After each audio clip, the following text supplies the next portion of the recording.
pokok bahasan kita hari ini. Jadi Ibu untuk memberkati suatu pertemuan kita pada hari ini, tentu kita mulai dengan berdoa. Coba berdoa dimulai.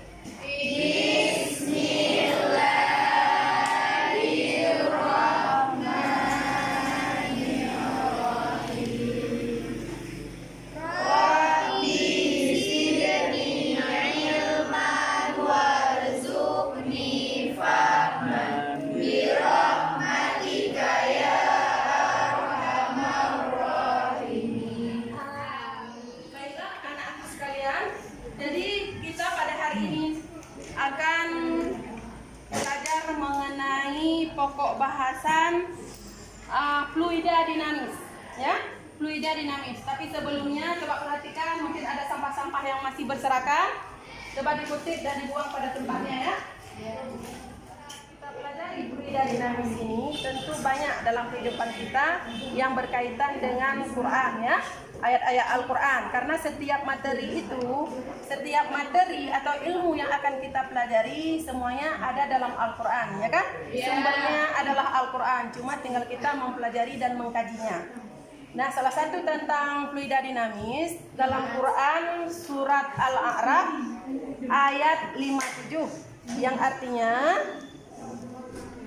kami halau ke suatu daerah awan. Ya, kami halau ke suatu daerah awan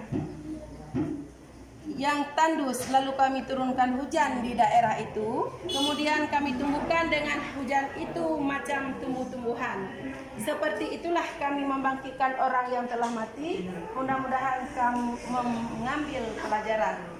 Nah, dalam arti di sini berarti kita sebagai makhluk hidup memanfaatkan air ini dengan sebaik mungkin, ya kan? Berarti kita melestarikannya dalam kehidupan sehari-hari. Karena begitu banyak fungsi daripada air. Nah, subhanallah, ya, kuasanya Allah. Apapun yang kita pelajari yaitu hari ini, jangan lupa kepada kebesaran daripada Allah. Kita juga masuk pada pokok pembahasan untuk selanjutnya. Baiklah, Ibu akan bertanya sama kalian mengenai fluida. Ya, fluida terbagi kepada berapa? 2. Apa saja? Nah, yang minggu kemarin kita sudah mempelajari mengenai fluida dinamis, tapi fluida dinamis masih belum habis, ya kan? Nah, kemarin pada fluida dinamis ada juga dinamakan fluida ideal. Salah satu fluida ideal kan mempunyai ciri-ciri. Nah, sebelum kita lihat ciri-cirinya, fluida dinamis itu sendiri apa, nah? Fluida yang sedang bergerak atau mengalir. Ya, bagus, Ijo. Berarti untuk pertemuan selanjutnya kita karena masih ada materi selanjutnya, dalam hal ini Ibu akan memaparkan mengenai penerapan azas Bernoulli dan prinsip Torricelli dalam kehidupan sehari-hari. Berarti apa saja tujuan kita yang ingin kita pelajari hari ini? Mari kita lihat. Ya, coba diperhatikan, ya. Ini judul kita hari ini yaitu mengenai penerapan azas Bernoulli dan prinsip Torricelli dalam kehidupannya. Nah, adapun tujuan yang dapat kita capai hari ini mengenai untuk dapat menghitung ketinggian, jarak, dan kecepatan aliran air pancuran pada prinsip Torricelli. Kemudian indikator yang kita inginkan setelah nanti kalian buat percobaan, yang pertama dapat menyimpulkan konsep azas Bernoulli dan Torricelli melalui percobaan. Yang kedua dapat menentukan persamaan azas Bernoulli dan Torricelli. Yang ketiga dapat menghitung kecepatan aliran pancuran pada percobaan prinsip Torricelli. Nah, kemudian kita lihat kriteria. Adapun kriteria penilaian kalian setelah melakukan hasil percobaan. Yang pertama penilaian kinerja presentasi, lembar observasi penilaian sikap kerja kelompok, lembar penilaian sikap kerja individu, lembar observasi penilaian sikap kinerja presentasi, lembar penilaian portofolio, lembar penilaian hasil pengetahuan berupa soal tertulis, remedial dan pengiraan bagi yang belum mencapai kriteria ketulisan. Yang jelasnya pada saat kalian melakukan eksperimen. Nah, ini bukan lagi tidak pernah, tetapi sudah keseringan kita melakukan. Bahkan kita setelah mengisi air di dalam sebuah baskom, apabila keran tidak kita matiin tentu akan tumpah. Nah, dalam hal ini tumpah air tersebut, ya, kebocoran suatu kebocoran suatu tabung itu akan kita lihat kadang-kadang tidak terpikirkan di dalam pikiran kita. Berapa sih kecepatannya? Berapa ketinggiannya?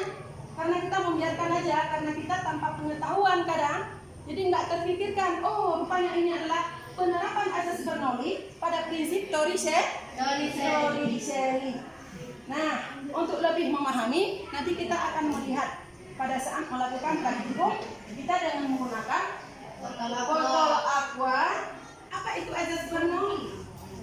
Asas Bernoulli adalah bahwa ketika jumlah dari tekanan energi kinetik persatuan volume atau 1/2 PV kuadrat dan energi potensial persatuan volume memiliki nilai yang sama pada setiap titik sepanjang suatu. Karena tugas kita nanti pada saat melakukan suatu kegiatan atau eksperimen, tentu kita akan melihat di situ adanya ketinggian, ya kan? Ya. Nah, kemarin ketinggian diukur dari dasar permukaan tabung sampai ke lubang yang kita inginkan. Sekarang melakukan percobaan dengan alat yang sudah kita sediakan. Ini LKS Ibu bagikan ya.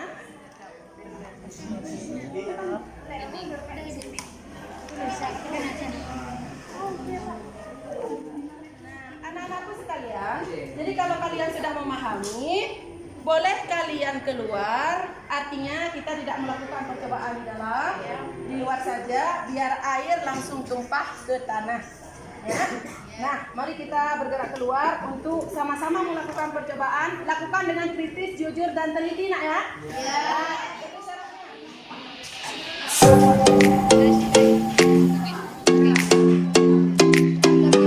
Buatlah satu lubang pada botol plastik dengan ukuran ketinggian dasar botol 5 cm.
Setelah kami mengamati 3 buah botol yang jaraknya berbeda, jadi ini berdasarkan data pengamatan akan kami baca.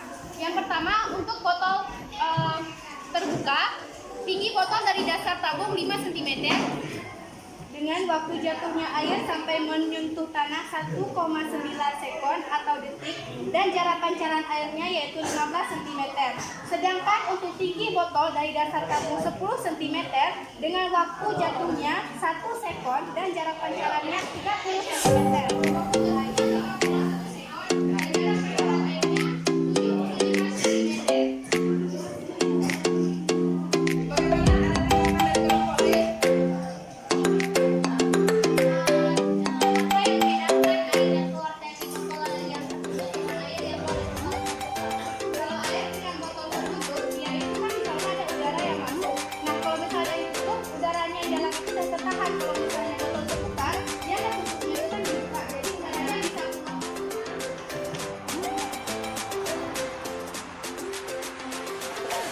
Assalamualaikum warahmatullahi wabarakatuh. Berarti dari kelompok 2 mungkin memberikan langsung pengalaman kami tentang penerapan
dapat menyimpulkan bahwa teori Torricelli adalah dapat mengetahui kecepatan zat cair yang keluar dari dasar sebuah wadah.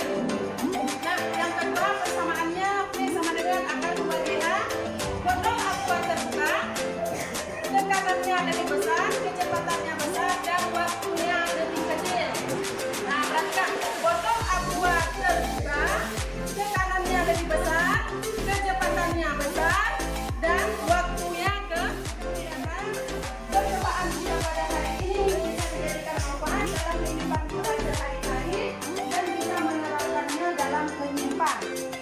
Nah, sebelum kita menutup karena kegiatan proses belajar mengajar sudah jadi bagus, sudah berjalan baik. Mana Pak Ketua kelas? Tolong tutup acaranya dengan doa. Ya.